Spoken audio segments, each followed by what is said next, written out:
so freaking bad. Wrestle me. Welcome back, everybody! It's 2023, and it's fucking Juice Pro Wrestling in the house! Oh, we are coming out with guns a-blazing in the new year. I hope you guys had a great holiday and all that shit. But right now, we're about to kick it off. Episode 218, Nasty I Am, with the one, the only, Nasty Ronnie, the motherfucking influential frontman from thrash legends, Nasty Savage.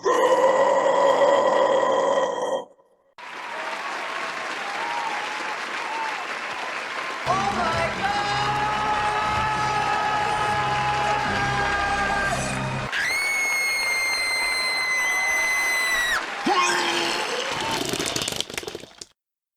Yeah, that's brutal, brother. I love it. Hell yeah. How the fuck are you doing tonight, Ron? Man, I'm doing great, man, here in Florida. You know, just having a good time, working hard as always, and staying on track. I heard believe it or not, you guys are the first to hear this and break the news. Heard some new Nasty Savage today. Pete, my guitarist, sent me a song with drums and guitars with rhythms and leads. And Operation Annihilate. That was the name of the song. Hell yeah. It sounds tasty. Yeah. Thanks for dropping really... that on here, man. I'm sure, dude, that's our heart and soul. Like the core of this show is like metal and pro wrestling, you know?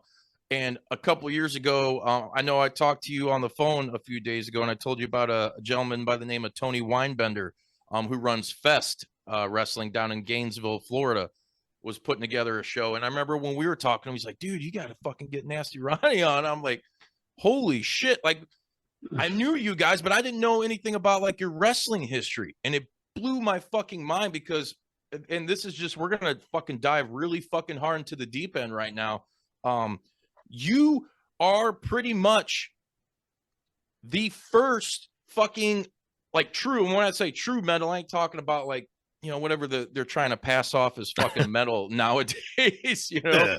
But the first true metal crossover, like with wrestling, dude, like, and that it just blows my mind because the people that you interacted with and that you worked with in the game back in the day, dude, were so legendary in their own right. One I want to talk about just right out the gate, dude, is fucking Luna Vachon, man. I know, dude, there's pictures out there. You had her in the studio. She did, correct me if I'm wrong, but didn't she do backing vocals on the song Triple X? Oh, yeah, man. Like nobody else could do, man. Just a natural, just a total natural, full of mayhem. Yeah. I am Luna Vachon. Dude, she had that fucking cut. She cut the most metal fucking promos you ever seen. Oh, yeah. Yeah. You know, she was the sweetest person in real life, but her character, but she could be anything she wanted to be, but she was just a great person and really caring person. And in my early days breaking into wrestling, I did a lot of things with them. We went to Texas. We did some stuff and did some matches. I was managing the Lock and Luna. Yeah. But before that, it started. Daughters of Darkness, right? Yeah, the Daughters of Darkness. Did TV taping down in Miami for Glow Wrestling. Yeah. Oh, shit. Yeah. Threaten's getting hard. Yeah, when it was on Miami, the Glow TV taping, there's nothing like being in the dressing room with like 25, 30 girls all getting changed and, you know, going over all their stuff. But, especially in the 80s, dude. That was the fucking, come on. It was the 80s for sure. Yeah. But, you know, it started, I mean, it started for me in the early 70s when I first moved to Florida from New York, and I was staying at my aunt's house, and they would watch Championship Wrestling from Florida, and I was like, man, I started watching it and got into it, and you know, Dusty Rhodes, the American Dream, was a good guy back then. I mean, a bad guy. Everybody hated him, and then he made that change when he had a match against it was with Pac Song as a partner against Mike Graham, and I think maybe Eddie Graham, and he changed over to be the American Dream, and he just electrified the whole world. But in Florida, I mean, now the son of a plumber was the American Dream, and he influenced me so much about being that American Dream, and it just got me into wrestling. I watched it every week, And I'm in high school. My friends want to go out on Saturday night and party, and I said, "Well, don't come over till 8 o'clock when wrestling's over because I'm watching it with my mom." So we'd watch wrestling every week, man. I could just feel, as they go up there, "And we'll be back. It's another guy ran in the ring." So the drama and the feeling of it, and it just got inside me, So I was always a wrestling fan, and when I got in the band, I really always wanted to try to connect the wrestling thing. I was at backstage at a Judas Priest concert in Lakeland Civic Center. I think it was Judas Priest and Iron Maiden, and I had I had T-shirts and stuff for the band and our demo tape. And then I saw the wrestlers backstage. I saw Kevin Sullivan, the Prince of Darkness. Yes. I was like, "Oh man!" I said, "I've always wanted to meet you, man." I said, "I'm Nasty Ronnie. We got this band, Nasty Savage, and how can we work together?" And he's like, "Oh, brother, come see me Tuesday at the Sportatorium." So of course I went there and waited all day, waited and waited and waited. Everyone left the building. It's just me. And he kept blowing me off. He goes, "Sorry, I can't talk to you today. Come Saturday night to Sarasota, a Robarts Arena." Sure enough, I went down to Sarasota, another hour drive, got there, and barely got to talk to him. So I just kept being persistent because the wrestling business back then was not anybody could get involved. But I didn't really want to get in wrestling. I just wanted to work with them, So it just kept going on and on for a while. And one day I was with them. I said, "Look, I'm playing this week, this Saturday night at Ruby's Pub, a famous, legendary place, Ruby's Pub on Nebraska Avenue, Saturday night in Tampa." So I go, "Why don't you guys come check it out?" And back then it was just pure mayhem in this club with stage divers, thrashers, pits, just nonstop. And, we were like full of energy. And here we are on stage. And here I look to the side, and here they come in the door. Kevin, Sir Oliver Humperdinck, Purple Haze, and Mayhaw Singh, who is Bob Roop. And I'm like, holy shit, they go to the back and they're watching, they're witnessing the mayhem of Nasty Savage. And they're watching me command the crowd and you just doing my fucking thing. And I didn't hear from him. The next day he called me, he said, "Come on over." And he told me where they lived. And I went to their apartment house and he said, "Look, brother, we want to work with you." And he goes, matter of fact, he goes, "There's a big show in Daytona. It's a triple chance cage match with Black Jack Mulligan. I want you to be part of my entourage." But the main thing he really wanted was to use the flash bombs to go into the wrestling ring, when they come out of the back, boom, the flash bombs. Because back then, no one was doing that. No one was doing that kind of stuff. So I said, "Sure, brother." So I brought that, and I, just one thing led to another. I started doing more stuff with them. And then all of a sudden I said, "You guys got to come to Vandekar's house, the guy who paints our album covers. He's a warlock. He's a marketing artist. He does all this stuff. Got this crazy domed house with a gargoyle. It's just a crazy house, man." He's got statues and everything. So I got them to bring the camera crew, pro wrestling out there. And they shot the intro to Championship Wrestling from Florida, the hottest wrestling show probably this, in the southeast of America, maybe the whole East Coast. Everybody wanted to come to the Florida territory, throughout the years. They always wanted to work here. I'm on Championship Wrestling from Florida. Kevin Sullivan, in the intro of the show, he says, "I'm with Nasty Ronnie from Nasty Savage. These are the people we hang out with here at the house of the Prince of Darkness's house today." So, I got over because I turned him on to this stuff. And, all of a sudden, everybody watched that and they saw me. So then I started working with, I started going to Boris Malenko's wrestling school. Oh, shit. Getting to go with those guys. And he let me work the guys in practice. And, that back then I remember seeing the 1, 2, 3 kid, Sean Waltman. Yeah. He wouldn't let him wrestle or train. He was just training back then, but he wouldn't let him train with the men or the guys. Fuck no, because he was probably like 11. Well, he was small, so he's like, "You got to train with the girls." Yeah. And look what he did to change the wrestling industry, along with the Hardy Boys and people like that. Oh yeah, totally changed the business. But because of that, I just took full advantage and kept doing that. Got with Luna, started working with her, ended up starting to promote my own shows. And I'm a promoter, and I'm a booking agent, and I'm a talent dude with the wrestling. And I get a call from Eddie Mansfield at Universal Studios, say, "Brother, I just came to your show. I want you to work with me."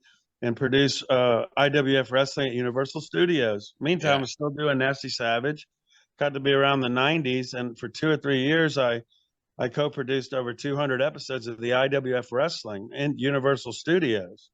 That's So- fucking awesome. And Oh, they, yeah. dude, there was a who's who of like just legends, you know, that came through that. Well, you know, Eddie Manso was blackballed when he exposed the business on 2020. Yeah. You know, he was Yep, the guy I who remember did that. Everybody hated him, you know, but boy, when he started that, the calls were coming in from guys that were ready to work, you know, because it's hard to work in this business. So we were getting calls, but I was at a dinner party with my wife. She sells insurance, and she goes, "This is Roger, Angie's husband. He's a CEO at Nestle." And I go, "Nestle? Do I have an idea for you, Roger?" He goes, "What would that be?" I said, "The idea is, check this out. How about this? The IWF Wrestling Nestle Crunch of the Week. And I'll put you right in front of 40 million homes." And he was like, "Oh my God, I love that idea. Heck yeah." He goes, "Give me a proposal on that." And I said, "Okay." And I walked away going to myself, "What the hell is a proposal?" I didn't even know it, man. What's But- superimposed? But within 30 days, I had him signed to like a $50,000 proposal, you know. Yes. But Holy I let shit. Eddie handle the business part, and after the 3 months thing, he didn't want to renew the contract. Eddie goes, "Nasty, go get him the re-up, brother." I go, "Okay," and I went and asked him, kind of young and dumb. And I Mhm. didn't realize how important it is to service an account and give it that extra customer service and all the other under promise over deliver stuff, added Yeah. value, which I learned now because that was one of my first learning lessons about business and sales and marketing with a real client like that. And it really struck me like, I'll never let that happen again. But, you know, I would go to Malenko's, and all the guys I had in my books, I'd take them every week. I'd take another carload to Orlando and have him try out for Eddie and see. And man, he put the Mongolian Stomper. Nasty Ned became the Possessor, and they were building the Nasty organization. And then, of course, we brought Blackjack. I had a bounty on Blackjack Mulligan all around the state of Florida. You know, Yes. then we brought in Rob Van Dam, a friend of mine from Georgia. He was a young guy that had a real polite yes sir, no sir. I said, "Rod, come to Florida. I want you to work with us." And we debuted Rob Van Dam. You know, that's when he was really trying to be John Claude Van Dam. And, you know, so look what he turned into. Then we had Brett and Colt. Brett and Kip, who are the Long Riders. And they were Brett Colt and Kip Winchester, the greatest tagline ever. They would say, "If the Colt don't get you, the Winchester will." I mean, how great was that? Yes. But they turned out to be the smoking guns for WWE. Yeah. And, Yep. and got over really big. And now Kip Mr. sucked. Ass, he's on AEW, his son's wrestling. A Yep. great guy. I mean, I had matches with him and gimmick stuff with those guys. We had Thunder and Lightning, some other big muscle dudes. One of them ended up being Missing Link, right? He was the Sting. He was Sting in WCW. They Oh used him yeah. Yeah, as, yeah. as another Sting. We had Mondo Clean, and we had Greg Valentine. And every time with Destruction, and every time we brought in these big heels, I got to come into the Nasty organization. So I was over really good. We did promos in front of the Bates Motel. We worked with Beetlejuice. So that's where I got a lot of my, you know, and then I started doing sold shows, and I'd go to Daytona for Bike Week, and I'd book all these wrestlers. Then I was running my own shows at the Born to Ride Saloon with my TV show Born to Ride. We created a saloon with a rich dude who had a bar, and we'd have hardcore matches. And Jimmy Suzuki and Bill Alton are two famous wrestling photographers. This is still in the 80s, 90s. And we'd have these girls that would come, or wrestlers from Japan would come and train at Malenko's because they trained with Carl Gotch, a real shoot fighting guy, a legend. Yeah. And those guys would die to get matches where they could get photography to get paid to, you know, to put in the Japanese magazines. That was their whole thing. They shot for Japanese magazines. So Right. I would book everybody they needed, and they would give me so much press and media. And I'd bring in Luna, Gangrel, you know, all these guys had the original Dudleys. We had hardcore matches. It was unbelievable. I'd have them go out of the ring, out of the building, onto Nebraska Avenue, doing body slams, and the cars are going, you know, and like everybody'd be talking about it, you know, and it was the place to be. It was hardcore. And Cliff Anderson, I mean, We had Steve Kern helped us out with some of his Nice, Steve proteges. Kern. So it was good, man. It was really good, and so I kept that going for a long time. And then I did these sold shows at Daytona, where I'd book a lot of guys. 'Cause I have a good budget to book them, and and I'm still talking to some people now about working with the championship wrestler from Florida guys again, and bringing it all back to a real thing, and maybe getting them on TV and stuff like that. But wrestling's it's always been a part of me. And when you see Nasty Savage, I always say it's a mixture. Pro wrestling meets Jim Morrison meets Slayer meets maybe a little bit of Alice Cooper, and that's what you get. You get you go home with images burned in your brain. Hell yeah. Fuck yeah, dude. I Yes. fucking love it, man. Jesus. And your guys' show, it's like you said, it's the performance. I mean, and not to mention, I mean, your guys' band, dude, like that fucking rhythm section, the guitar players, fucking amazing, dude. You guys influenced some of the most important bands in death metal history. I'm gonna throw a fucking few names out there for you. And the first one I'm gonna start off because I'm actually in the middle of reading their book because I'm a huge fan of Obituary. Did you see the book? Dude, and that's they have a whole chapter, man. Yeah, and I'm reading that, and that's what reminded me. I was like, oh shit, fuck yeah, Nasty, I gotta fucking find this guy and hit him up and get him on the show, dude. Like, I mean, they got you in what is it? It's an animated video on one of the last couple of albums they did. Yeah, 10,000 Ways to Die or something. Yes, Yeah. yes. With the zombie. Yeah. I mean, what an honor that is, man. I'm telling you, those are some smart guys, Donald and John Tardy. I respect them so much, not only for their work ethic, but how successful they've been because they work hard. They're smart guys. I was at my mom's house, my mom and dad's house. I still lived at home back in the 80s. And my mom comes up and says, there's two boys at the door. They want to see you. I go, okay. So I go, hey, what's up? They go, hey, man. And they're two kids on their bicycles, banana seats, the Schwinn bikes. Yeah. And I go, what's up? He goes, hey, we're Donald and John Tardy, and we want to know how to start a band. So they came to the direct marketing guy that markets metal. And, because I really wasn't a singer. I'm just a guy who plays one on stage, but I was a marketing guy. It doesn't matter what you do in life, people. If you got a dream, don't let anybody tell you can't do it. So that's where I was at. I was like, fuck it, man. Let's move. Let's go forward. Let's produce. Let's do something that no one else is doing. There's no one to follow. So we have to pave this way. And then guys like Obituary, Deicide, Morbid Angel, Death, Cannibal Corpse, Purgatory, all those and many more. I mean, they witnessed the mayhem when we would set up shows in cow pastures, keg parties, and maybe got to open for Sabotage a couple of times, where Sabotage would pull the plug on our sound or mess up our lights and get us off the stage quicker than we were supposed to because the crowd was going so crazy. We love those guys, but they were intimidated by just us, this backyard band from Brandon that created this. They created this thing, but I mean, the guys know it. And I really loved it when Chuck from Death used to give us props. And, I remember those guys coming to some of our shows and being right up front, thrashing their heads off. And they used to wear Nasty Savage shirts of the early Death days and Mantis. And, it was just really cool to watch things happen. But I don't want to say we were the leaders or anything, but I think we really did inspire because it was a lot of mayhem. So if you're watching a lot of mayhem, you're going to create even more mayhem or even more brutal music. And that's what really happened. And once we recorded at Morrisound, Tampa, Sabotage did as well. But there was bands coming in from all over the world. I mean, I remember working with Creator, Agent Steel. I mean, there's so many. And then the death metal movement came. Scott Burns was a producer. And when we were recording there, he was just an assistant. He became like a heavy metal guru for recording. And, Brian Slagle came into town to hang out with us and but we pretty much produced it ourselves.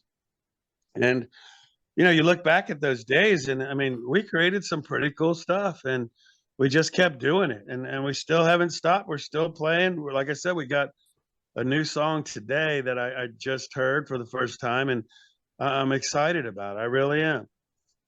Fuck yeah, dude. You bring up Scott Burns, and like, oh my God, he's like the pinnacle when it comes to like the soundtrack of like my childhood, and even now, like all these great fucking albums that he produced. It's a who's who, and like every album is like for sure in some fucking type of Hall of Fame somewhere. What was your experience like with him recording?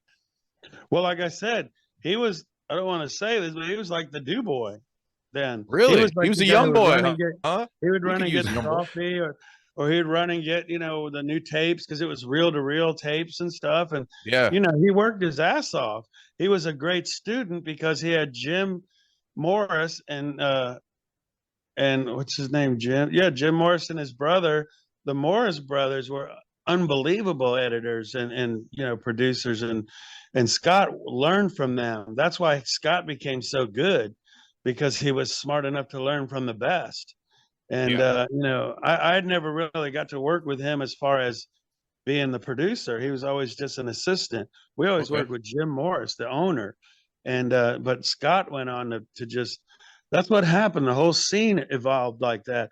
The clubs, the bands, the bands coming from Europe to Destruction, I think. And they always say, Nasty Ronnie, come sing backup vocals, do this, do that. So we'd always go hang out with the bands and stuff. And when they came into town, and we try to get whatever we could do, work with them. But it became a metal institute. And then Tampa, Sepultura. Yep. Shit, there were so many of them I can't remember. But it was just really cool. But to see what happened to the scene here in Tampa Bay.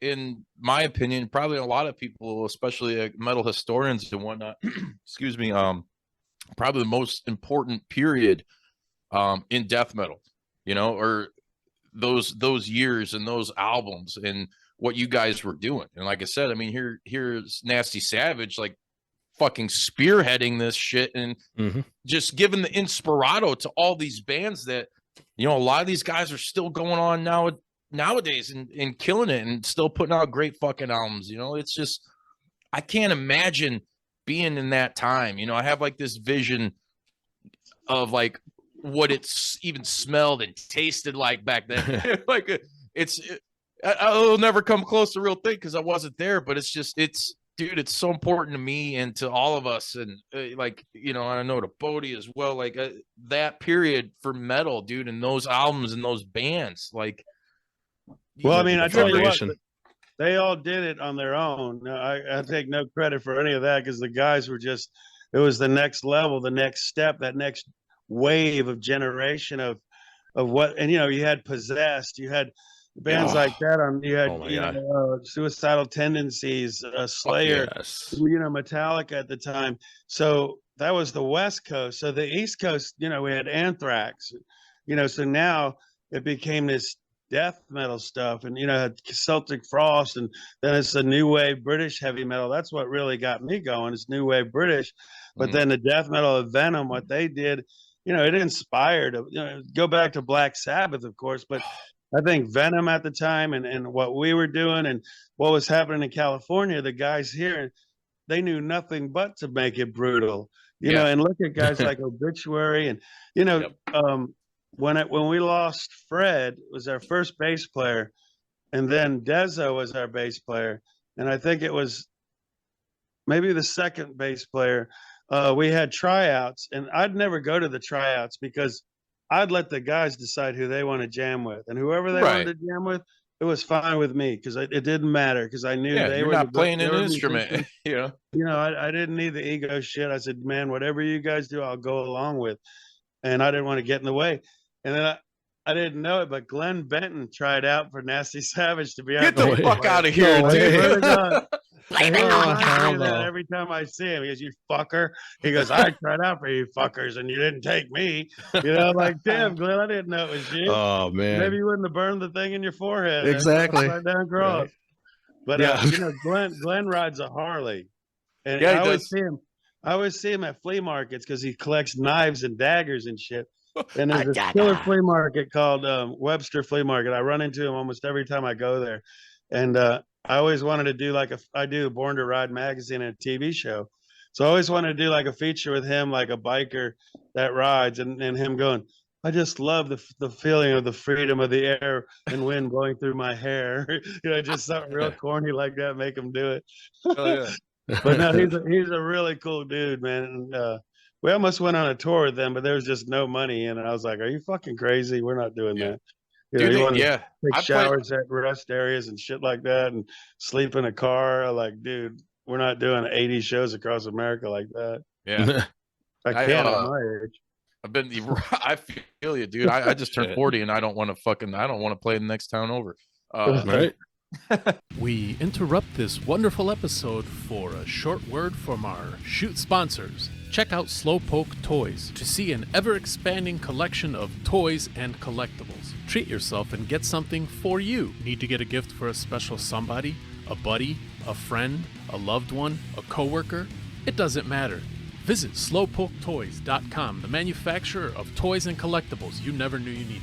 But you know what? There was so many bands that would come into town, and the networking that all the bands did, and it was a great metal scene. The fanzines, tape trading, it was so much more pure, in my opinion, than, not to cut you off, Ronnie, but nowadays, I mean, you would think it would be easier with the social media shit, and it's, to an extent, maybe, yeah, it is, but it's really not, dude. Like back, what you're talking about, those were like the pure days of promoting tape trading, is like where it's an at. actual scene becoming something really important because people were really involved, Well, I mean, when you loved a band enough to give them a couple of bucks, $5, $10 to get a demo, and then you waited to get it, and then the guy that sent it to you wrote some extra shit in there and gave you some extra stuff. Yes. That's what I would do.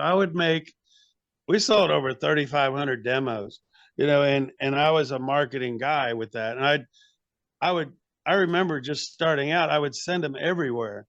And I would like look in the back of Hit Parader, and if a guy was a pen pal like heavy metal, I'd send him a Nasty Savage demo, because I knew he hung out with probably 5 or 6 or 8 other metalheads that love shit. And if I sent him a cool thing, they'd all order it. And that's what was happening. And then we just kept expanding and marketing, and every magazine I'd send I'd send them killer photos, a press release, a demo, so I'm a publisher. And if someone sends me everything to help me help them, I've got good content and I'm helping the band, and it just works. It's just common sense. I had a list of every college had an underground metal show. And some of these guys ended up to be people within the community. Don Kay was a guy in New York, and he turned out to be an executive for some label, but he was a DJ. And I'd send him T-shirts, and but what I would do is I'd get this printout list, one of them computer printout things with like a mile long. It had every radio station, and one by one I do a dozen at a time. And at the end of it, with the demo, there was always a little bit of space on the tape. And of course, you had a rock box. So you press play and record. And I cut these promos going, this is Nasty Ronnie from Nasty Savage here on KPFT Houston, Texas. And here's a song off our new demo, Wage of Mayhem. This is Unchained Angel. So if you're a DJ now and you get that, you're going to go, holy shit, I love this. And he's going to play it. And I get on the playlist. And, all that stuff is stuff that doesn't happen anymore because it's all digital. And in one day you're in and out and you're done. It's like, who's next? And they don't, it's just, just weird. I remember we played the Milwaukee Metal Fest years and years ago. It was years ago. We just put out, I forget what album, it might've been Psycho or something. And we got out of the thing, and there's a bunch of guys that go, oh man, dude, we love your new album. I go, oh really? Where'd you get it? He goes, oh, we downloaded it off of YouTube or wherever. I'm like, yeah, you see that? I'm glad you have it, but that kind of sucks because they're not. Now I can't fucking go get this 6-pack down the street, you motherfucker. That's when you gotta get back to your wrestling days, Ronnie. Fucking grab him by the collar like, you motherfucker. It was the sign of the times. And I remember when I got out of that at that particular time, there was a guy that was fucking with me, and he was talking shit. And I said, I'm going to be in Milwaukee, and I'm going to find you, okay? And I'm going to see what you're really made of. And he was really talking shit to me, like, oh, you think you're bad, all this shit. And he was part of the production, or I can't remember. But as soon as I got there, that's the first thing I did. I said, "Who is this guy?" And then I saw him and I watched him, and then I walked up to him and he goes, "Oh, I bet you're Nasty Ronnie." He goes, "I'm real sorry." He goes, "You're a big motherfucker." I'm not that big, but I'm kind of like wide, big shoulders and shit. He's like, "Man, I'm sorry, bro. I don't want no part of this." I go, "That's cool, but don't fucking run your mouth ever again like that." Yeah. So that It Yeah. reminds me of like AEW when what's his name was that rapper was looking at Keith Lee and on live TV Oh, yeah. on TBS. He's like, "You're a big You motherfucker."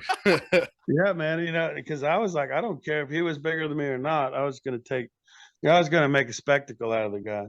Fuck yes. It- And dude, you were big. Fucking like, what was your were you in? I mean, there's a lot of promo pictures from back in the day where you got the fucking dumbbells and shit. What was like your training regimen like? Were you getting into like any bodybuilding, or was it just purely the workouts based on like being a professional wrestling fan? Well, really, what it was is not so much in the gym stuff. I worked at a place. I was a shop foreman, but before that, we worked with a company called AFAB, and AFAB stood for anything for a buck. And what it was my friend's father started this business in the 70s is lead protection, X-ray protection. So that's taking lead and putting it on sheetrock, making lead line doors, and taking hundreds of lead line drywall to hospitals and delivering. So I'm working in a warehouse all day lifting lead and making sheetrock in the lead and delivering and lifting and loading trucks and unloading. So I was in good shape doing that. Before that, I had another job at Hinkles and McCoy, pretty much digging ditches, digging footers and digging pipes and stuff. So I was always real physical, hard work in the hot sun. But and I didn't work out a lot really. It was mostly just physically, just being a physical person and being, when you're young, it just seemed to be like that. Yeah. I lifted a little bit, but not a lot. But one time I don't know if you heard the story about Billy Milano. Did you hear that? SOD and all that. I mean, he's pretty much a legend in New York. So Yeah. we go up there in like 86 or 85 maybe to play at Lemoore with Slayer, and we play with CBGBs. Oh, Jesus. When I got the CBGBs, I got a telegram. Millie, the owner, comes up to me and goes, "Are you Ronnie?" I go, "Yes, sir." He goes, "You got a telegram here." I go, "A telegram?" And it was from Wendy O. Williams. Really? Oh, Yeah. no way. And she said, "Nasty Ronnie, I'm sorry I can't make it to CBGB's tonight, but I'll be in Lemoore tomorrow to see you. And I'm looking forward to meeting you," because we corresponded back and forth. She was a big influence of mine. And I really respected her a lot. And she actually plugged our first album when she did this TV show. It was some kind of like MTV show that she did for a while. But anyway, so we get to Lemoore. We play our show with Slayer and Hallows Eve.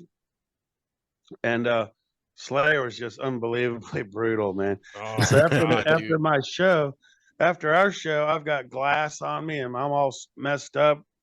So I go, our dressing room is downstairs or something.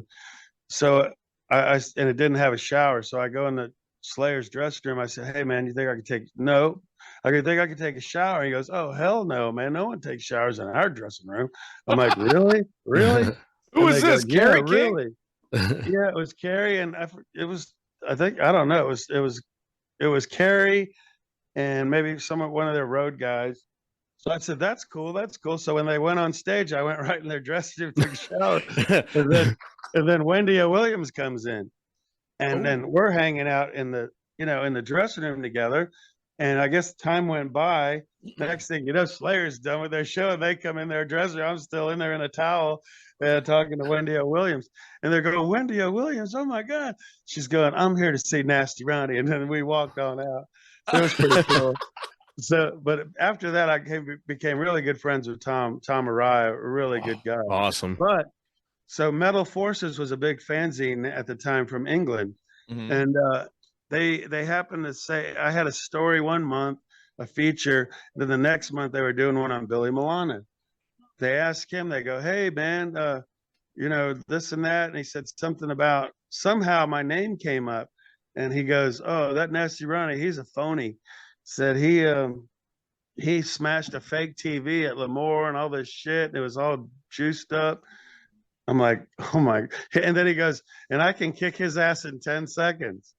That's what he said in the interview. Oh my So God. I'm like, so Wow. right away, the media goes, oh, did you see what he said? Look what he said. What do you think? What do you have to say, Ron? And I just said, well, I guess if I ever come face to face, we'll see what happens. So then we went on a tour after that. We're touring through New York, and we were playing. This is when we played CBGB's, and I'm in CBGB's, and then we went to New Jersey. We're in a club, and I'm on stage, and I see Billy Milano in the crowd, and I'm like, oh, that is him. So then after our gig, I got cleaned up, and I just started looking through the crowd to see him. I kept looking and looking and looking, and finally I saw him go into the bathroom. So I go, oh shit, here's my. Don't tell me you made him drop the soap, brother. So, yeah, better than that. So I go in there, and he's taking a leak, taking a leak at the urinal. So I go up behind and put my hand behind his head and push his head into the wall. He's like, ugh. I go, hey man, and I pushed off on him. He's like putting his pants up. I go, it's Nasty Ronnie, and I brought my stopwatch. And he goes, oh man, he goes, I didn't mean that. He goes, my dad just died, and I was having a problem, man. He goes, I really didn't. I'm really sorry. So he apologized, and I'm like, that's cool, man. I really didn't want to fight you, but I was ready, and I have my stopwatch, And my bass player was in there, and so was the bass player of Nuclear Assault. Wilker? Yeah, Wilker, which I just saw him in the Carolinas last year. We played a Chainsaw Massacre, so it was really cool because they played after us, Nuclear Assault, and I could tell those boys were intimidated after our shit happened, big time. They were all. One other band played after us too. They were like, "Holy fuck!" But anyway, we all got along, and now me and Billy are actually friends on Facebook, I think. But it was just one of those things with the metal history, the things that happen, and you got to stand your ground. You can't, you just can't let shit like that go. Oh yeah. When you're young and dumb, you get by with that shit. That's when I was on the tour with DRI. We did 60 shows in 65 days. Sick of It All, Nasty Savage, and DRI. Sick of It All is actually coming around my neck of the woods, I think, here pretty soon. Those are some great guys, and they were straight edge, hardcore. Yeah. And then we have a heavy metal long hair band, and then DRI. So think of the crowds we were playing in front of, but DRI was going through their thrash zone days. So I love that fucking album, dude. That thrash zone is fucking. Oh, but a lot of their hardcore fans didn't like it because they thought they were selling out to be in metal instead of hardcore. So there was actually some riots, some protests, and some really weird shit. I smelled tear gas for the first time in Sacramento when a thing broke out and I had to shoot tear gas in the alley where everybody was out like fighting. But that was a hell of a tour, and we did that tour. Forget where I was going with that, but we did the tour with those guys, and it was just coming together, and it was a time where people were starting to lighten up, and a lot of the hardcore people liked us because they saw how hard we worked. So you have to earn respect by giving it, and you give it by the work that you put out or by how you produce or how you treat people. And it was a trying time in what we were doing, and we were on Rotten Records at the time we released Penetration Point. Yeah. So we were playing that, and one gig we played, the only gig we really had, the first gig was Lawrence, Kansas, in this like cornfield bar outside of cornfield, but it was killer. But the worst one for us, where they were really fucking with us, was Poughkeepsie, New York, and the hardcore guys are sitting up there just shooting birds and all this stuff at us and just talking shit. So I just stopped. I said, hey man, I said, any of you guys want to step up here on stage? I'll kick all your asses. And none of them came up. The DRI guys were freaking out.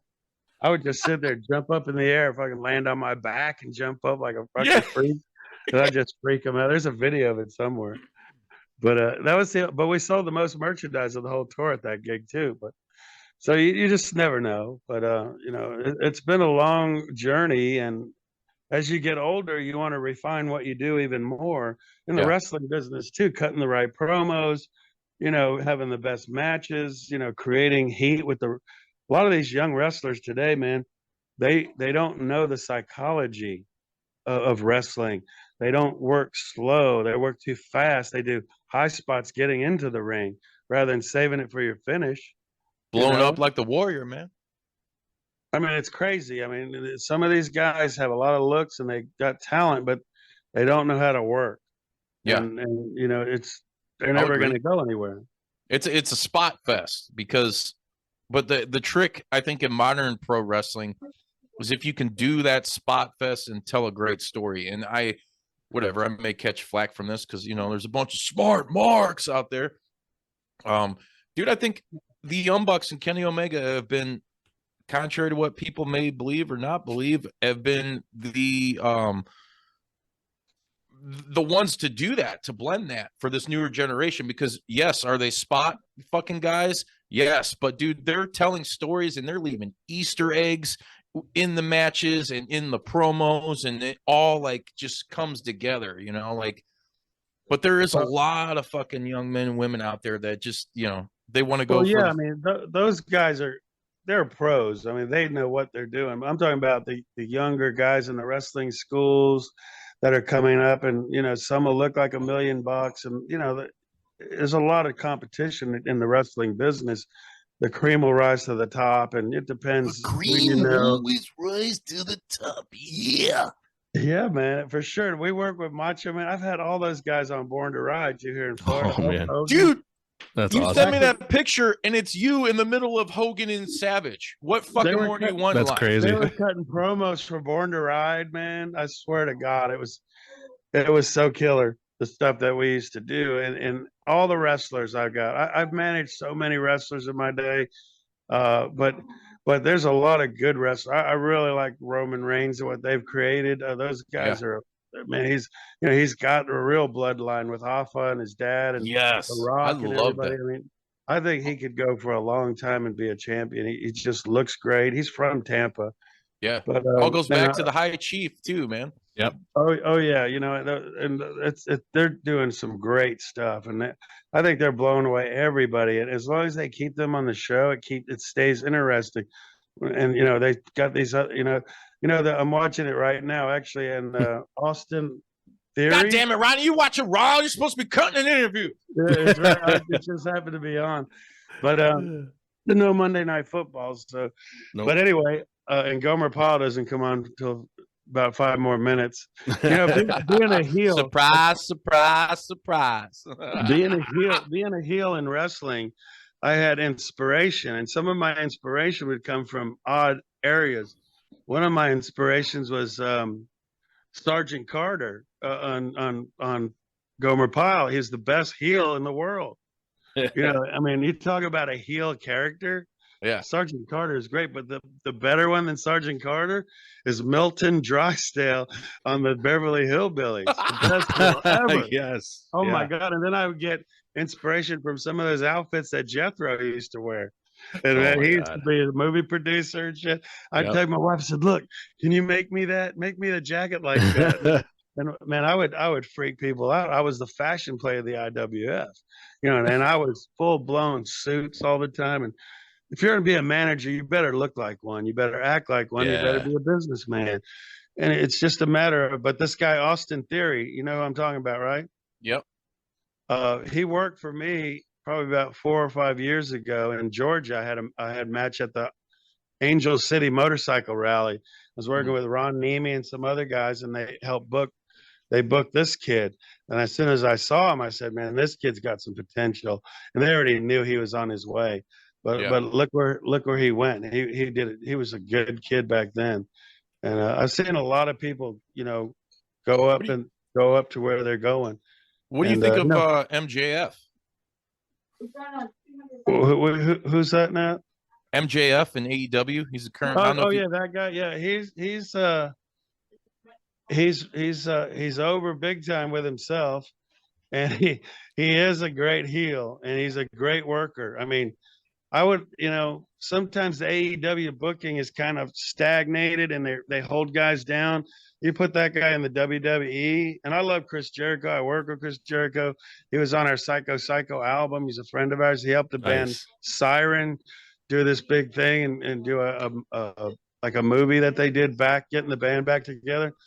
And actually, I'm in it because I helped Siren in the early days, a band from Brandon. They would come to me and say, "How did you do it? Can you help me?"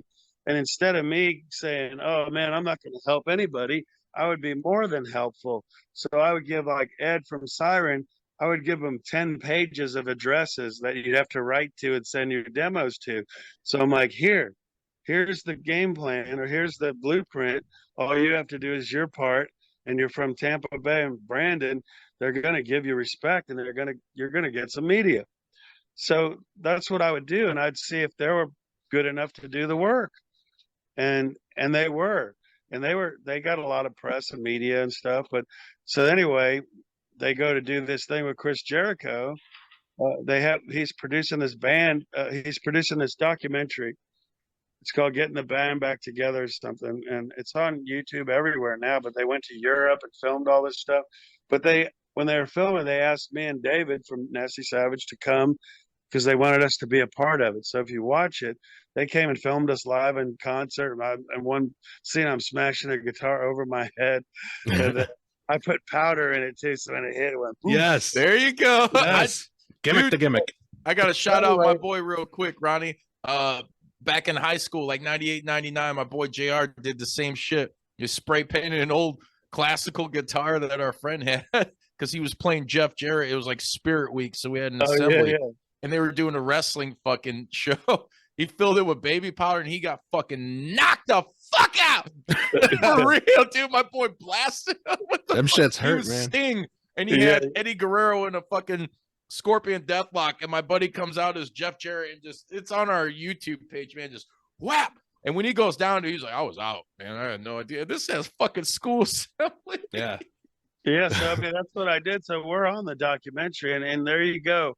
That's when you awesome. do good things for people, it comes back to you. And it's like the Obituary things they did for us. That video that they did has over 5 million or 6 million views.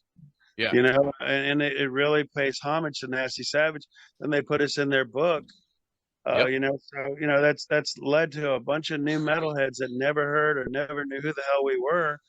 They're learning about us now, and people are resurgence of old school metal again. I mean, I'm having a great time when we play, because we know how to put on a show where a lot of these new bands, they just sit up there and play, which is cool. But when you do a show and you burn images in their brains and they go, "Holy shit, that was and then the mess we leave, and then, you know, they get the bloody. It's like cleaning it up after a GC dub show or XPW. Yeah, you know, I give them parts of the TV, flowers with blood, you know, song list.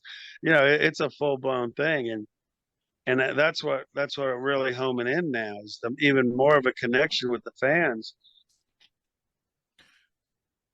Even if it's a positive message, something that they can change their life or something with. You know, it's important. You know, now you're like, man, value your life, value your friendship, value your family. You know, but come together in the name of metal. Can I testify? You know, I'll take them. Testify, my brother. Can you testify? Shout out to Devon Dudley. Right. I love that shit, man. I always look forward to it. Ronnie, let me ask you this, because I mean, you guys, you know, you're known for like the crazy shit you would do on stage. Like I'm saying, you were taking like self-induced wrestling bumps on stage. You know, I mean, you guys are still doing the crazy shit, but you know, we're going back in the day when you're fucking just, you know, throwing yourself everywhere, you know, and you guys got the fucking chains, the TVs and shit are breaking. What's the worst injury, if any, that you've had from any of these activities? You know, 3-inch piece of glass stuck in his knee that had to be surgically removed, like an idiot. Oh, that was like the wife. That was the wife. And Debbie's been with me since the early days of Nasty Savage. You know, when I first tried out for a band. What's up, girl? Awesome. I'm What? not a groupie. Let's keep it. Did she used to do stuff with you guys, like promo pictures and shit? Oh, hell no. No, I got her to do wrestling. She was like a valet in wrestling, where she'd bring the clothes back and forth to the back. Oh, nice. And she always helped administratively, you know. But as far as getting hurt, I was really lucky. You know, one time we were at this club in Tampa. We were playing with Sabotage, and it was a special club that had these aerial dancers, and they had these tracks in the ceiling. So my buddy was the light guy, and Lars of the lights, and he loved Nasty Savage. So he said, I want to do something special for you. I want you to come out on this thing over the stage and drop down onto the stage about 15 feet. So I'd come out over the crowd from behind the drums and just drop down on the stage. And that's when I had the shoulder pads and the mask and stuff. Yeah. So when I was up there, the mask pushed up over my eyes and I lost sight. So when I went down, and I had these motorcycle cop boots on, and I still hit the ground and twisted my ankle really bad. And I didn't realize it till after the show because, you just. When your ankle's like fucking this way. Like, I twisted my ankle bad. That was one time. Another time is I just got hit in the back of the head with Fred from his bass. He was going forward with a big thing. I was back, and I just smashed that. And that didn't hurt till after. Other than that, I've really never been hurt, at all, except we just played our last show was in Mexico City in July, and I smashed in the TV set. For some reason, after the gig, I looked down at my knee, and my pants were just caked, really thick blood all the way down my right leg. And I'm like, damn, what the hell? So I pulled my pants up, and I had this big gash under my knee to the right. And I knew something was in there. It was a big chunk of glass. I'll have to send you a picture. I still have it. Shit. And the promoter was a surgeon, right? So he's like, "Oh no, we can get that out." And after I got you, bro. They come up with his wife, and she's a nurse, and they go, "We got it." I go, "Where's it at?" He goes, "We got it." I go, "Where?" I still feel it in there. So they didn't get it. And a week or two later, I'm still at home going, "Man, something's in my fucking leg. This shit ain't healed." So I went to the emergency room, got it taken out, x-rayed, and they pulled it out. It's weird. Like, how did this happen? I'm like, well, let me tell you. It's like funny thing about that. They're going, really? What band? Nasty Savage? Oh, do you know Nasty? So it's just one of those things. But I've really tried not to really get hurt, but it looks like I get hurt. And I right. It's called taking a bump, brother. You gotta kind of like the pain and accept it because that's the business you chose. Yeah. Oh yeah. Yep. I've done a lot of dumb shit on stage throughout my time. You and me both. Yeah, my fucking body hurts. Bodie did fucking wrestling too and deathmatch shit. He's all fucked up. Our bodies get fucked up as we get older. I mean, I remember that we did a tour in '88 in Europe, and our last show was London, and this theater. It was a 2-story deal. It was a wooden floor, thank God. And there's a picture. I might have sent it to you. I'm doing a twist flip off the PA stack into the crowd, and I didn't hit much of the crowd, man. I came down sitting in a sitting position, boom, on the stage.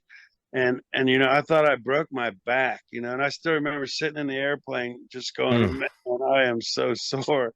And, when you're young, you can get away with that stuff. Like, no kidding. I was like 180 pounds or so, 200 at the most. But, I was really lucky a lot of times, I think, but I learned my lesson because when we were on that tour with DRI, I'd go into the pit and like during the DRI show or, and we're in New York City and somehow some dude hit me with an elbow.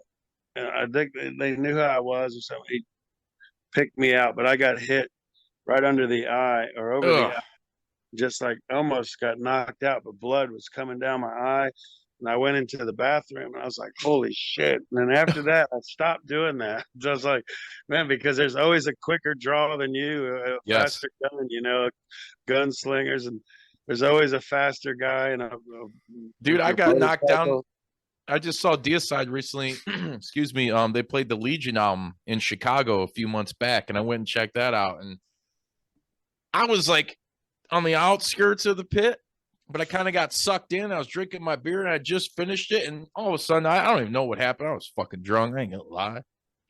I just go down, and I got up. I was so pissed off. Fucking, I'm like, why'd I go down? I got up. I had this. Fucking assholes gave me a glass pint. Don't give a motherfucker a glass pint when he's in the pit, because I'm holding it and I'm just looking at who to fucking blast. And I'm like, all right, I'm older, I'm wiser. I don't need to go to jail. Well, there's kind of an unspoken rule how to be in the pit, how to. Yeah, But now when I see stuff now, these guys throwing punches and dude, that they just don't hardcore know what the Roundhouses. fuck they're doing, man. these Yeah. It's like, hardcore kids Fucking that claim, stupid. yeah, we used to and- take well, those guys and throw them out of the fucking building. Hell yeah. And then just beat his really, ass. yeah, just really fuck put his them in ass, make place. him humble like the Sheik. Yeah, now you're talking. Yeah, because I've thrown fire before in the ring. Yeah, yeah, you're a wizard or it was- warlock. I'm sorry. It was against Lance Von Erich. Oh, dude. Oh, So shit. and he just came out with a book. He He sent did. us a copy, and Stretton's got it. I haven't read through it yet, and I doubt Stretton's really gotten far through it. So for real quick, for people out there watching, listening that don't know, Lance Von Erich was the fake Von Erich that they tried to pass off as another Von Erich sibling back in the day in world class championship wrestling. But yeah, dude, go ahead with your story with that. Anyway, it was at the IWF. It was a big show, and the Possessor had him, and of course Lance moved out of the way, and I hit the fireball, hit my guy, and then that's how he won the match. But You I mean, fucked up. You fucked up.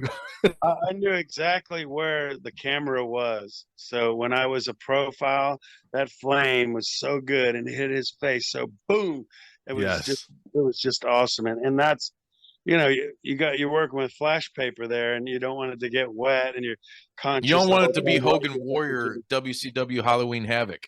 Oh my Yeah, God. but you got to deliver, and I was so happy that it happened. You can Google Nasty Ronnie wrestling, and there's a bunch of stuff there that we did. Coming to promos, bringing a kitchen sink, having the stomper talk about it. I'm going, he's got everything in the kitchen sink. Black Jack Mulligan, we got bounties, but there's so much good wrestling right now. A team that I really wanted to bring up is I love the Briscoe dudes.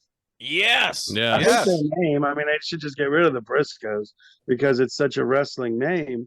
But dude, those dudes are so unique, and they're such good workers at what they do and characters. It's a Mhm. shame, man, that someone hasn't really picked them up. Some kind of bullshit that someone said they said, Yep. or something. Yeah. That It's Yeah, the business side, the politics side. they need to get past that because people don't know about that shit. No. Look at what they do for everybody else, and they're missing Exactly. out because those guys could run some great program. If I'm a booker, I would book those guys. I Yep. mean, they cost a lot to get right now, but I would be using guys like that, And then you look at a guy like Chris Jericho. I mean, how many times has he reinvented himself and always? I Kidding. can't keep Oh, count, it's brother. I the can't keep count. The dude is unbelievable business. Unbelievable. God, he's so impressed with everything he's done, and he was a big Nasty Savage fan. So my guy Yeah. Ed Oborn, the guy who was telling about that he did the documentary on. Mm. Back in the day, he goes, "Hey, Chris Jericho wants to meet you." This was years and years ago. He goes, he knows we're friends. He wants to have dinner. Why don't we go to this Outback Steakhouse? I go, okay, I'd love to meet him. I'll take a steak. Who the fuck's Chris Jericho? No, I knew he was the Lionheart. So I'm like, holy shit, that's cool. And I go, yeah, our second base player, Dezo. He goes, no, it's Dezo. It's the Von Barther the third. So he was a real Savage fan. Yeah. We had a great time and everything, but he's still close friends with him. And you just got to admire someone like that who's taking care of business and always been a winner. And now he's part of AEW booking and Mm-hmm. so done some great stuff. And he's got a great podcast too. I mean, I listen to it frequently, man. And I'm not a huge Fozzy fan. They're also going to be around my neck of the woods, like down the street in the next coming months. But it is cool that he is like a diehard. Like, I love hearing him talk about and he gets pumped. You can feel the passion in his voice. Like when he's talking about you guys, I've heard that shit in like the 80s thrash and all this stuff. Dude, you just had Charlie Benante from Anthrax on, and you could just you could feel it. So like as a metal guy, myself and ourselves, except for Sretton, he likes, I don't know, what do you like, Sretton? Never mind. It doesn't matter what you Butts. like. Dave No, Matthews Fred Band. told me, he goes, dude, I used to listen to Nasty Savage when we played volleyball and I was training and stuff. So it was just really cool that, somebody like that recognized Nasty Savage. And then I invited him to sing some backups and Savage Desire with me on Psycho album. He came in the studio and did it. What a professional Yes. guy. He does a lot for the people who are down. He's done a lot for wrestlers who have died and needed to be buried. He paid for their funerals, and he's done so many things that people don't know about. What a great guy he is. But AEW, I mean, they've got some good talent. They just need to shuffle it around a little more. Charlotte Flair's got to be one of the best wrestlers. Man, she's just unbelievable. Ric Flair, what he's accomplished in his career, but What'd you think of the last match? Did you watch it? I did see some of it, yeah. And people say what they want to say, but I was still marking out, dude. yeah, I mean, he'll probably have another one too. And Yeah, one and thing you I know this, man. yeah, he will. And, but that's legendary Ric Flair. I mean, God, a real champion for all those Dude. years. Mhm. I Ric remember Flair. I got some of that Ric Flair drip recently. he wouldn't talk to you. You'd be, can I get your picture? And he'd just blow you off, like, because that's how wrestling was. Real heels. Guys need to come into the building dressed like wrestlers, not in tennis shoes and short pants and a t-shirt. They need to be looking like wrestlers coming in and coming out. And I'm a stickler for stuff like that. Dude, is he, not to go too far back, but I mean, whatever. I guess I'm fucking going to. Is he really the last great world's champion? When you think about it, because I listen to his show too on occasion, and you think about the NWA World's Heavyweight Champion, your World's Heavyweight Champion, as he always, I love that fucking line, dude. Your World's Heavyweight Champion, dude, all over. 24/7, 365, twice on Sunday, and he was banging like 13 broads afterwards and getting fucking laid and doing all that shit. But the partying aside, what other wrestler world champion in recent history, I'll even talk like past 25 years, has done what Ric Flair did? You have your fucking Harley Races and whatnot, and Dusty Rhodes, your former NWA champions, but dude, Flair was everywhere. How important was that? And I feel like today, I hate hearing like a title like a world championship. Okay, go fucking defend it off this fucking US soil. Go fucking make it mean something like Ric Flair did. And I think that as a wrestling fan, to me, that's, other than the promos and the matches, and he can make anybody look good, that's the most important fucking reason for me of why he is the greatest. Well, it goes back to the territories, the promoters, and the owners of those territories who are smart enough to network to get them to come here, get them to go there, then go to Japan. The NWA at the time, it was amazing. And then when everything got bought out, one guy owns everything now, and then now another guy's. It's just hard, but you got to look at a networking guy like that knows how to be a champion and represent. But before him, it was Buddy Rogers, who he kind of followed after Buddy Rogers' style, and who was an unbelievable wrestler. And you got guys like Bob Backlund back in the Bruno Sammartino, who was over for years in the North, and Billy Superstar Graham. You talk about a great wrestler. I love Superstar Billy Graham. Like Billy Superstar Graham ever, with his body and physique, and he just was a perfect heel with the blonde hair and the muscles, and and then God. WWE would always, WWF at the time, they'd always work their champions for a long time and do all these runs with them. Mhm. Then Hulk Hogan days and all that. But Yeah, you're probably right. Hulk Hogan is probably just like Flair to me, as far as what he did for wrestling. I think he's more of the. And I'll agree, brother. I mean, I'm staring at two giant Hulk Hogan figures and my freshly minted Hulk Hogan igloo cooler I got for Christmas. I'm a huge Hogan mark, despite his personal shit and whatever. He's more of the business side to me, because that's how important he was, because we probably wouldn't be sitting here talking right now if it were not for him, like what him and Vince did to take wrestling you United States wrestling to a global fucking level and change and take it from the territory days to, you know, like a global phenomenon, you know, like it's Mhm. you It cannot was discredit him. unbelievable that we witnessed that. You know, it's Yeah. just really cool. And, Dude, you know, the Insane. Undertaker too. You talk about a real professional guy that had so much respect and was the Undertaker. And I got to work with him at the Angelus House, this big charity. He did a full blown interview for Born to Ride oh shit. outside of his character, and he cut promos saying it's the Undertaker. You're watching Born to Ride. And you know, I didn't talk about it, but in that era in the '90s, I had a chance to work with the NWF and a guy named DC Drake out of New Jersey. And Okay. he was they used to run these shows, and when they'd come to Florida, I would book all the undercard, get them the ring, the referee, and they'd bring in the top guys, and I get to manage the heels. And they used to bring in Sergeant Slaughter, and Yeah. I get to go against Sergeant Slaughter and stuff. So you know, Listen up, you maggot. yeah, you know, I work with Ivan Koloff, Ox Oh. Baker. Oh, You know, Ox Baker, dude. Psych- Oh Ox my Baker's God. one of the greatest, fucking scariest motherfuckers of all That's time. awesome.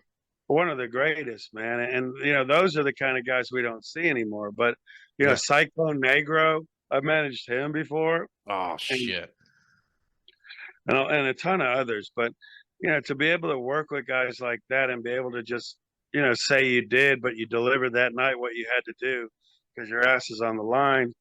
You know, it goes back to working with Luna and everybody else. But whatever you do, you just got to take care of business and give. You got to give. TCB, brother. TCB. Yeah, you got to give. You got to be a giver, and you got to put other people over. You know, that's what the wrestling business is really about. It's getting through the match, getting through the program, but bringing the people back again. Yes. You know, we used to piss them off. Well, championship wrestling, you piss them off on TV, where the baby faces would get beat up and ripped off and pissed off, and you get the people to come to the arenas, and then the arenas, you better send the people home happy. So you know, it's not about who you got to put over.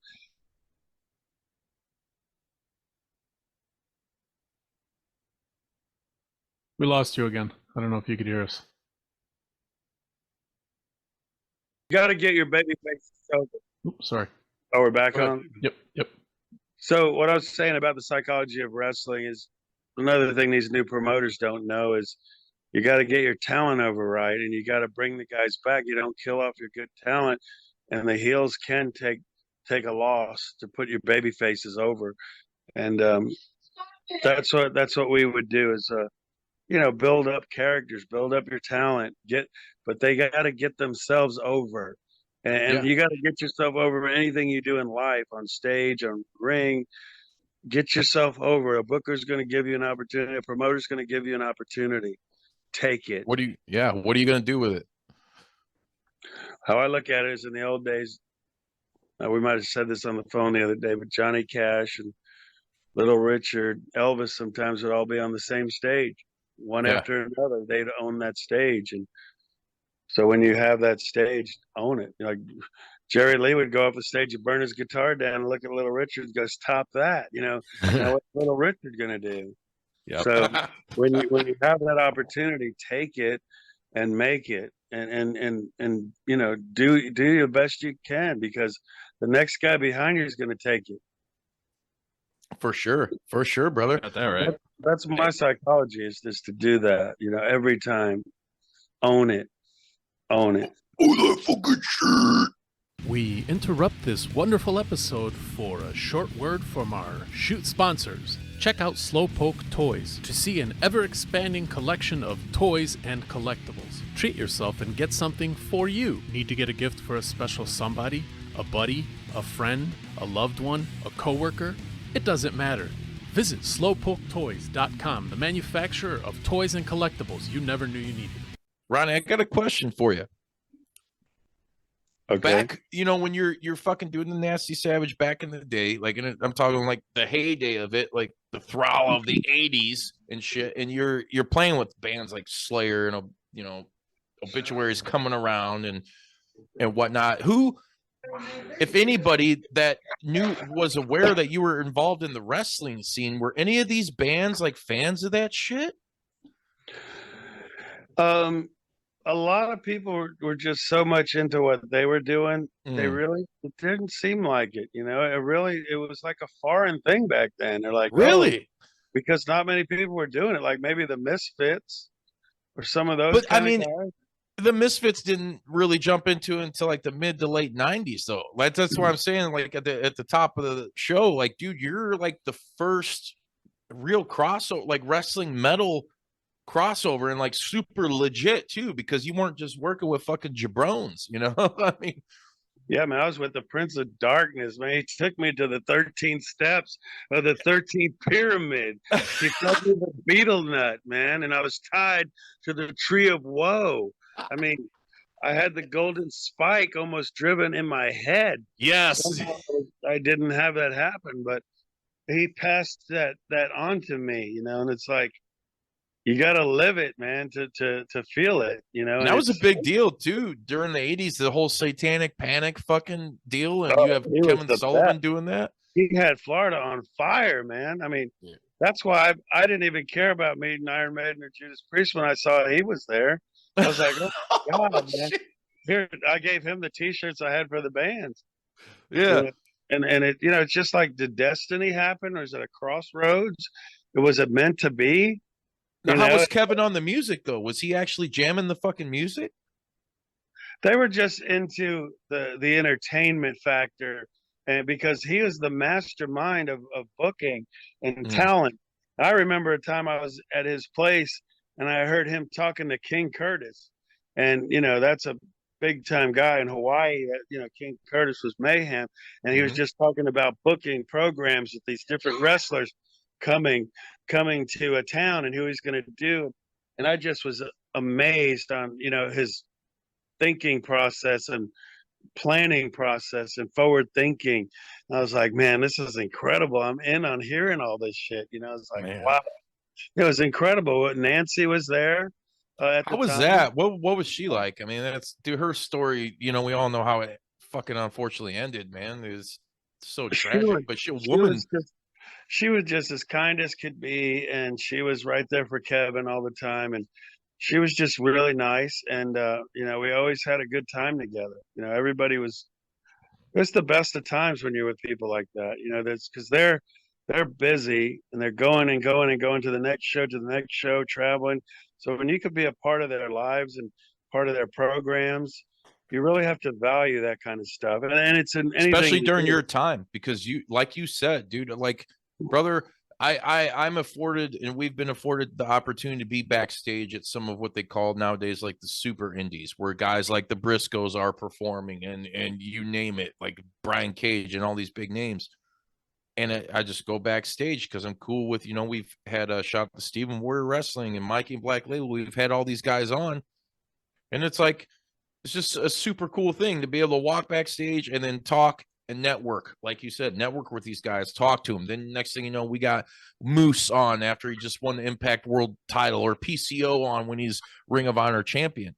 Back in your time, dude, it was a sacred fucking thing. Like, it was not easy at all to get into the fucking wrestling business without fucking, especially without getting fucking brutalized. You know, if you're wanting to be in it, you look at guys like Vern Gagne that were training motherfuckers, and everybody back then, it was like, give me $1,500, I'm gonna train you till your fucking dick's in the dirt and see you later, because you ain't gonna want to stick it out, you know. Like, yeah, they make you quit, and if you didn't quit, they'd make you quit again and again until you quit. And then if you didn't quit after about the fifth or sixth time, they might Hiro Matsuda would break your ankle.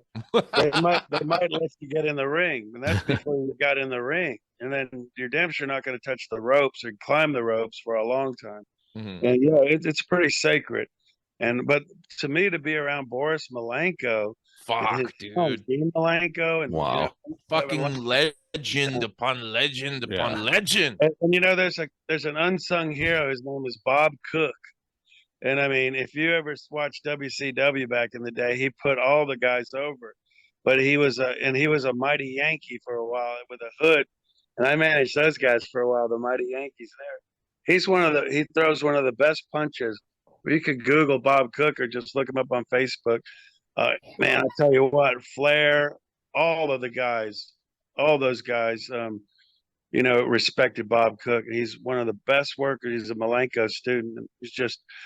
He was always the guy that put everybody over, like Ned Brady, who was the possessor in IWF. But there's a lot of those kind of guys that just they make the matches happen because they're great wrestlers, but they just put people over.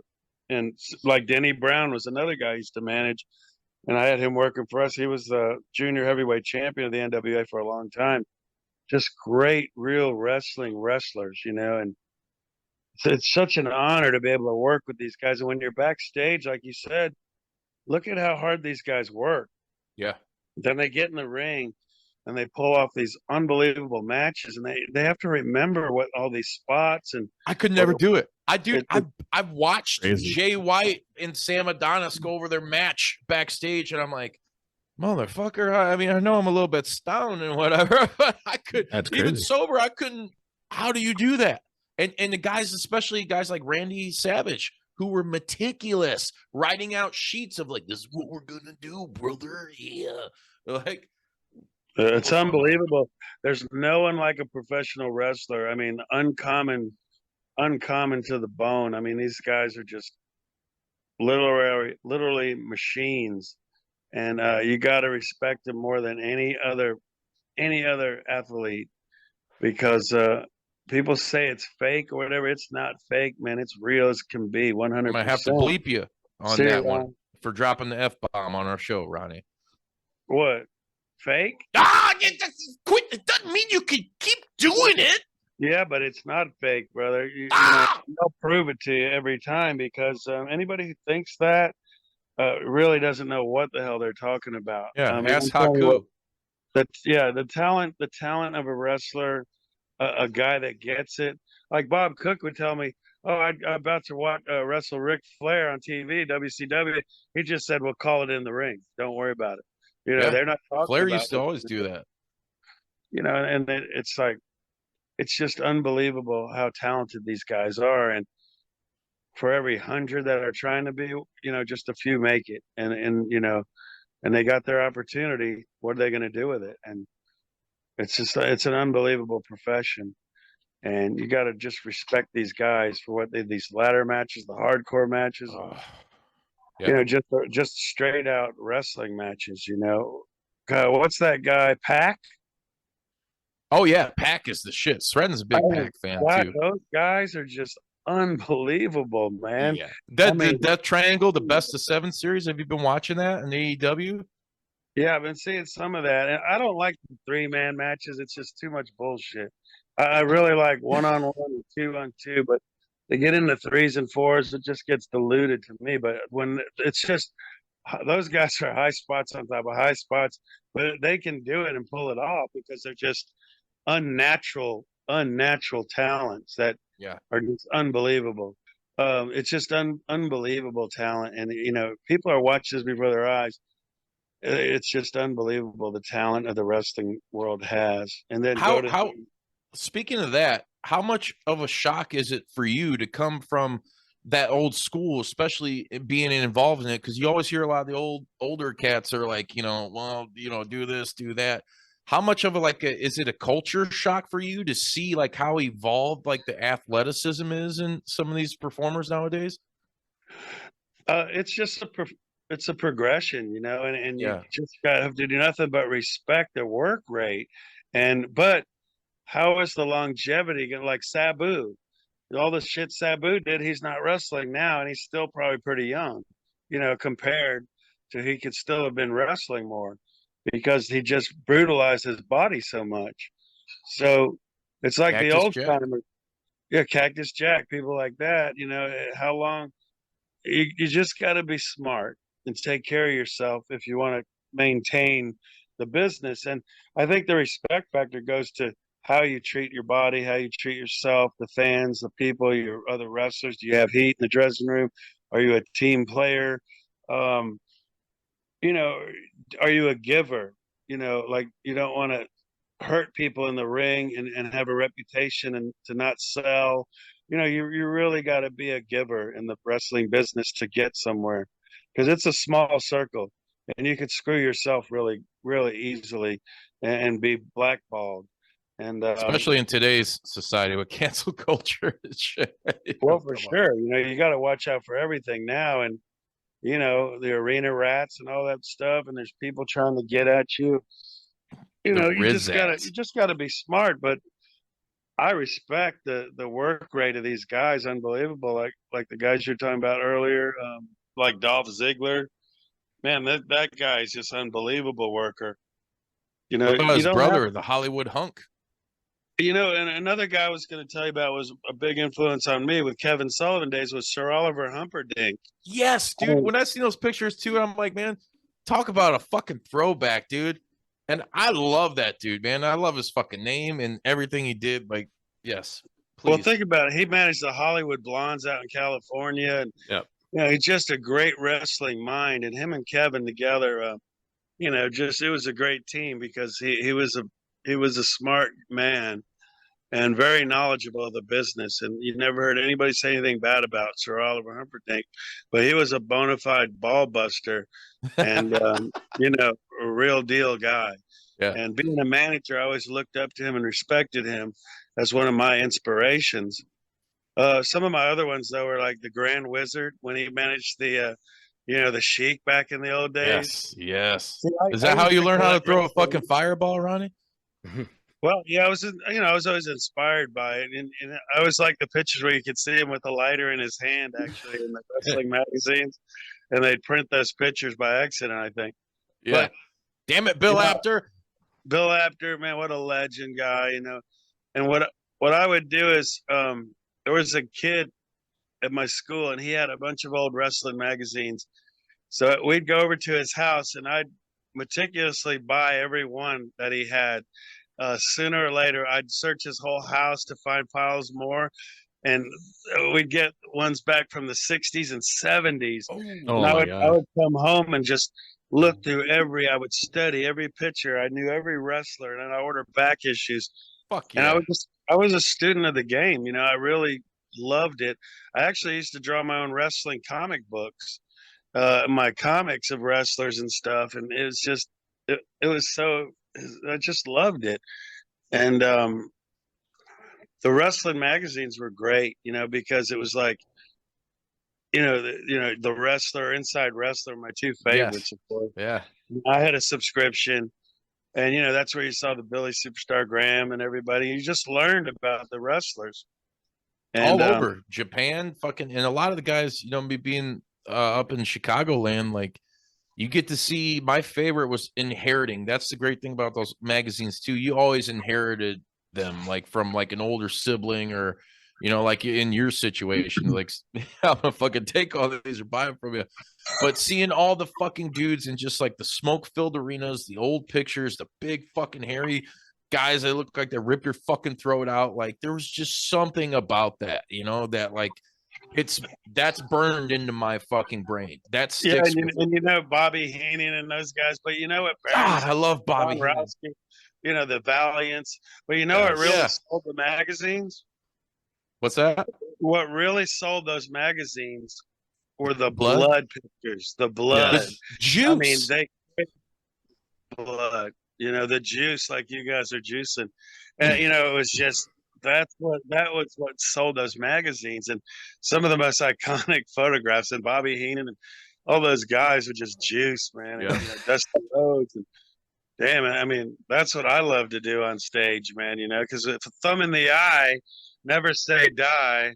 Blood brings a crazy light to the sky. You know, it's like it's just a crazy feeling, you know, when you know it's happening. You know, it's I have the TV sets. I get myself over with that, with the blood, and you know, it just comes together really well. It's just like so abstract as something to see. You're like, what the hell is going on here? You know, it just freaks people out. But Yeah. you know, the wrestling magazines for me was where it was at, and I loved it. I was a student of the wrestling world, and I was so honored to be involved in it, to get involved. And like I said, divine intervention. I don't know what it was, but it worked. And I feel like I never really got what I deserved either, because I think I had the talent to go a little further and make it somewhere, but I just never did. You know, I Well, never. what happened as we wind down here? Like what kind of, obviously we know Nasty Savage is still around, but Nasty Ronnie in the wrestling business, where did it all go wrong, so to speak? Well, not that it went wrong. It's just that, I never got a really good opportunity, say with WWE or somebody. And, just, it's a lot of times it's who you know, and it's timing. And You never I mean, fucked any of worked the with, ECW cats? Like what was going yeah, on then? I did. I worked with Bill Alfonso Fonzie's a good brother, dude. He's been on the show a few times, man. I fucking yeah, love what a legend. And that guy could tell some stories. He did the roads with Kevin Sullivan He and the told heavy. us a story about having to get loosen up a girl from Yes. Giant Gonzalez because he was That too was- big, and she needed. That was He's a like, crazy story. she was like a Playboy model, and I'm like, so did you do it, Fonzie? He's like, fuck yeah, brother, I did it. Yeah, daddy. Wow. Yeah, I was at ECW one night when Dusty Rhodes was there with them, and Oh no shit. it was in Miami. Mm-hmm. Yeah, it was some of the Yep. good old days, Paulie Dangerously and everybody. And I got to work a little bit with those guys, but it was kind of in a transitional part. And, it's harder when you're a manager. So you got to bring in some business and some other value, because you can't Yeah. expect just to get paid to be a manager Yeah. unless you got something going on. Unless you're Paul Heyman. It's just, I'm happy with well, I mean, that guy's a genius. He's smart as hell, and he's visionary, and look what he created. And he's smart. Just bottom line, being smart and taking care of business. And remember when he was in AWA? What was he Yeah. with the telephone? Yeah. Remember, that was his big gimmick. Mm-hmm. So he evolved. What happened to Jim Cornette? People like that. Some of the managers just fade away, and some of them have these little podcasts and piss everybody off. But it's just what you do. And it's like, if I don't, that's why I want to run my own shows now and bring back Florida Championship Wrestling. I know the guy who owns the rights to that. Really, He who is just it now? isn't Because is it Mike Graham? No, Mike Graham passed away. He's gone. So this other guy owns it, a guy named Jeff. And he's got the ring, the logo, everything. And he's run some shows, and he's paying a lot of talent, a lot of money, but they're not drawing. It's just not good psychology. And, they got a lot of good, like the Cuban Assassin is still there working, and, got some good minds, Ricky Santana. And they want me to come in and work with them. And I want to get TV going with them. And, I've got some connections with a station who's ready to do it. But if I don't have control, I'm not going to just bring everything to the table and let someone else try to run it. Exactly. I have to have control of Need that. to bring them And if I had juice the right boys control, in. I We'll think fuck shit up. I mean, for sure, you gotta put asses in the seats, and that's what I would really like to do. But it's a big commitment. It takes a lot of work. Well, speaking of So, a lot of who work, knows? brother, you've been doing the Nasty Savage, the wrestling side, but you're also a big fucking motorcycle enthusiast, dude. So as we wind down here, kind of let everybody know what's going on with Born to Ride and how long you've been doing that. And yeah, I know you've mentioned a few things during this episode about it, but kind of give the people a little more of that. Yeah, like Born to Ride's been a great parallel to everything else, because all wrestlers ride. And in the past, I actually worked with Jim Neidhart for a while. And I Fuck was yeah, a dude, the booker. Anvil. I was a booker for him, and Holy we brought shit. in. I managed the Black Hearts. I managed. I worked with Jim the Anvil Neidhart and Junkyard Dog. Oh, dude, I love JYD. The British Bulldog worked with us. All his boys came right there. We were working together doing crazy stuff. And Jim was just a hard he was a hard guy to control. So, and I was trying to do the business part, and he'd Right. run out of gas on the way to the show and not be able to make it, shit like that, just crazy stuff, partying too hard. Yep. And but I got to meet a lot of people and got to do that. But all these guys ride motorcycle stuff. So I started Born to Ride in like 95, 96, and I created a television show. the life and times of motorcycles and the people who ride them. Because when I was in Universal, I saw the power of TV and marketing, like I said, with the Nestle stuff. Mhm. I understood what the media does with that. So I started getting advertisers and sponsors. I got the TV time, and I just started it, man. I never looked back. And then I started publishing a magazine called Born to Ride. It's like selling real estate on paper. There you And, go. it's the power of media. And I got to travel all over doing it. And I even brought wrestling into that and ran wrestling shows. But um, Born to Ride is the life and times of motorcycles and the people who ride them. I magnify the greatness of bikers. It's an easy job because it's not just toy runs at Christmas time, man. It's Right. 24/7 all year. First responders, our veterans, children, animal charities, and you got to do the corporate stuff. So I have attorneys that are exclusive and corporate progressive sponsors. And, I went out and I made something happen with that. No one told me how to do it. I had the love of riding motorcycles, and I said, man, someone needs to document this stuff because there's a lot of people who are fanatical about this shit. And that's just what I did. And 28 years later, I've produced 1,340 episodes of Born to Ride television, Holy where I shit. buy the TV time on a great 38, which is a real TV station, Yeah. and I produce the show, I sell it, I market it, I network it, and I have editors who work for me, and sales guys, and it's all about communication. I've learned to be a hell of a communicator because my vision, I don't push the buttons, I hire people to do that because if I could do it, I'd probably be dangerous. But I'm more of a visionary. My wife works with me at Born to Ride. Now she went back to her insurance job again after 15 years because after COVID, it's gotten so hard. And Yeah. these dealerships don't want to really support a TV show or a magazine that helps bring people into their businesses. I mean, they call me up and go, "Hey, we ran out of magazines. Can you bring us some more?" People are coming in here and asking for it. I go, "So is it creating store traffic?" And they go, "Yeah." I go, well, "How about putting an ad in the magazine? Help me help you." "Oh, we don't have a budget for that, but we need more magazines if you can get them to us." So it's like that kick in the teeth stuff, man. And Yeah. we just did a show this weekend. It was the Gibtown Bike Fest, the Gibsonton Bike Fest. And I did this, we had a building, and I created this thing called the Born to Ride Southern Fried Moto Show. And it was really cool because we had all these crazy bikes. I did a bike show. And I Was had that that picture you sponsors in sent me at like the Colonel? yeah. Yeah. So I found Extra this guy, crisp. Colonel Sanders, and I brought him and had him walking around with the Colonel Sanders suit. And it's like, that's part of being a showman is to deliver a wow factor. And, Yeah. and the sponsors love that. And this thing was at the Showman's Club. These guys put on, they're carnival guys. They travel around the world. It's the Showman's Club. And they're blown away by what I did with Colonel Sanders. So you always got to, even after 28 years, still have more energy to take another step. And Born to Ride, they go to borntoride.com. We have the Facebook page, it's Born to Ride TV magazine.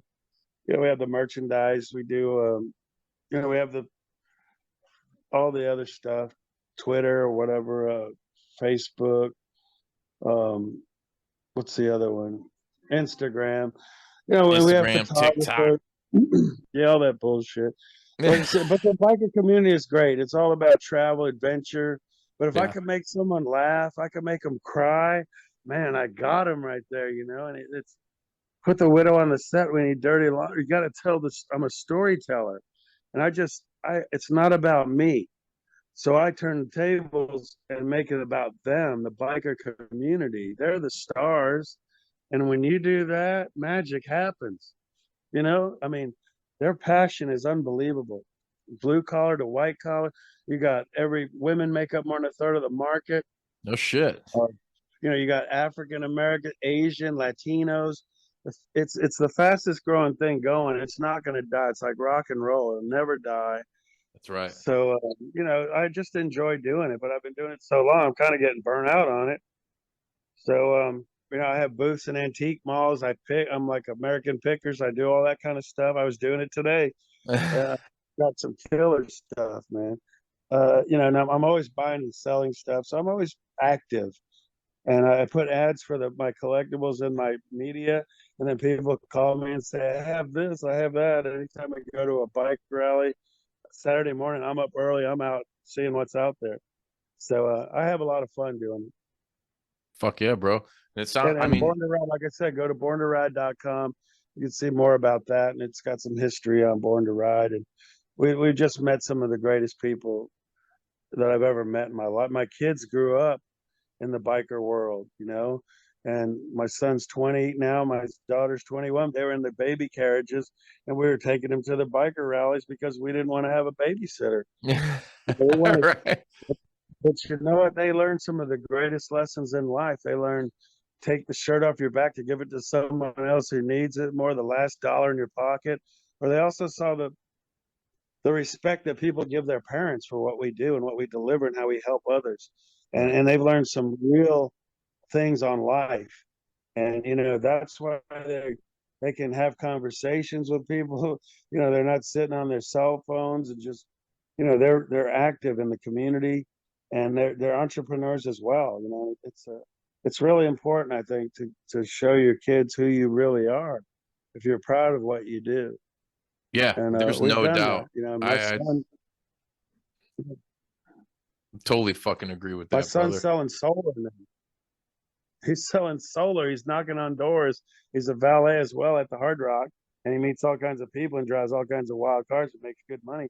But he's out knocking doors and selling solar right now. And I didn't think he had it in him, but you know, he's doing well with that. My daughter's doing great too, and you know, it's important not to forget where you come from. That's right. That's right. Totally, brother. Dude, Ronnie, it's been such a great fucking trip back in time and just a good hang with you tonight, man. I know we're gonna have to do this again because there's just even the couple hours we did, you know, there's still so much more to fucking talk about, dude. Music, wrestling wise. Mad respect for you, dude. And like I said, when I texted you, I told you I'll always have the image of like you and fucking Luna and the Lock back in that picture back in the day. How fucking 80s and powerful fucking metal is it? How many pair of Pit Vipers did you own back in the day, dude? Yeah, man, it's just times you can never forget. And Yeah, you know, it's like the relation, they're gone now. Locke and Luna are both gone. yeah. Humperdinck's gone. You know, a lot of Woman is gone. A lot of people we've worked with in the biker community and wrestling are gone. But you got to carry it on, man. What you guys are doing is so important, you know, and just keep highlighting these wrestlers. Give them their moments. You know, they will even if they don't realize it, they'll realize someday how much help you're giving them and getting them over, and you know, just helping them do interviews, you know, knowing what they're about is so important. So the passion that you guys have for what you do, that's why I'm taking the time. And when you asked, I said, hell yeah, I'd love to do it. I love it. I love your passion, but I love the business angle and the twist that you give it with the metal and the wrestling. You know, there's a big, you know, there's a big market for what you're doing, and don't ever stop, man, because you know, it made my day, it made my night. And I really appreciate you guys to know the past, because if you know the past, you can go to the future and you can change things. But if you don't know where it came from, you're kind of just hitting off your hip where you're at. But you guys are smart enough to go to the past and learn and help others learn. You know, when people hear this, they're gonna go, damn, I never knew that. I never heard of that dude or Nasty Savage. I'm gonna go check them out. And Yeah. so I really appreciate it, guys. Keep up the great work, man. Don't Dude. stop. Give me the wow factor every week, every time, every week, bringing that motherfucking heat. Trick, Dude, no tricks, only fucking treats. I love it, man. Do you like that, brother? I'm trying, Yeah, you know, man. I flubbed it a little, whatever. I botched it. Hey, real quick too.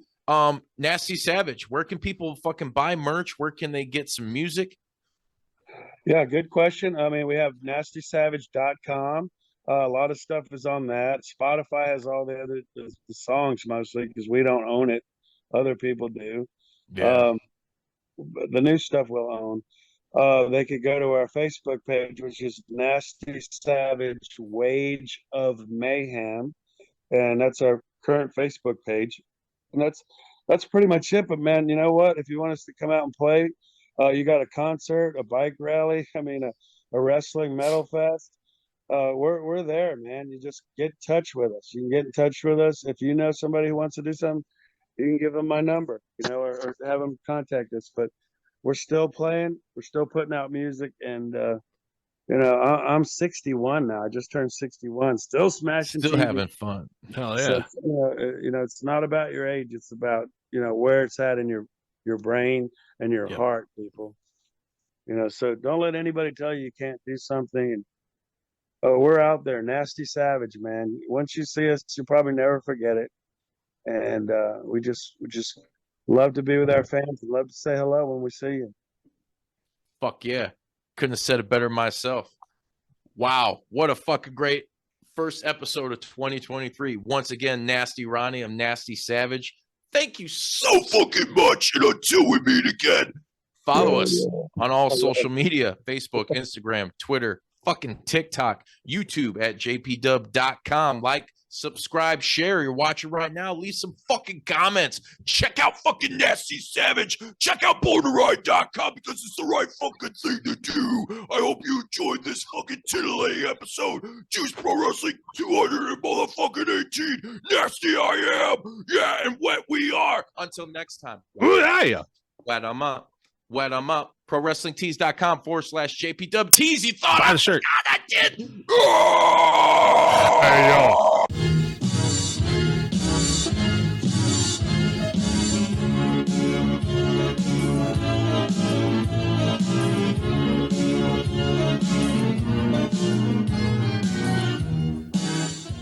You gonna do sex to me? Did you like that video? If so, be sure to hit like and subscribe and check out more killer content from your boys at Juice Pro Wrestling. Whoa, yeah!